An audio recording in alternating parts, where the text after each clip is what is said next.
पहली बात तो इट इज़ वेरी इंपॉर्टेंट कि क्लास में अटेंटिव रहना, क्योंकि क्लास में अगर आप ध्यान से सुनेंगे चीज़ें तो आपका आधा हेडेक वहीं ख़त्म हो जाएगा।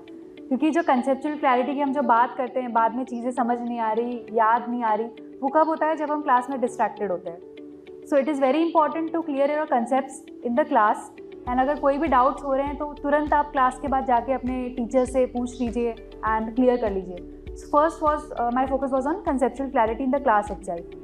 आफ्टर दैट जब मैं वो क्लास के असाइनमेंट लिखती थी तो मेरा सेकेंड रिविजन वहीं हो जाता था, बिकॉज वही वो क्वेश्चंस होते थे क्लास से रिलेटेड। सो जो क्लास में पढ़ा है वही मैं लिख रही हूँ, तो मेरा सेकेंड रिविजन हो गया इन अ वे।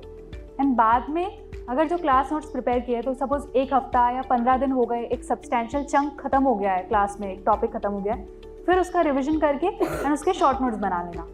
बिकॉज वो क्लास नोट्स जो है वो कॉम्प्रिहेंसिव होते हैं, आपकी अंडरस्टैंडिंग के लिए होते हैं। फिर उसको आप समराइज़ करिए एक पेज में, जितना भी आपका जैसा भी आप नोट्स बनाते हैं, तो समराइज नोट्स फिर उसको बार बार रिवाइज कीजिए या फिर क्लास नोट्स में हाईलाइट कर दीजिए कि ये चीज़ें मुझे पढ़नी है, ये रेलिवेंट है।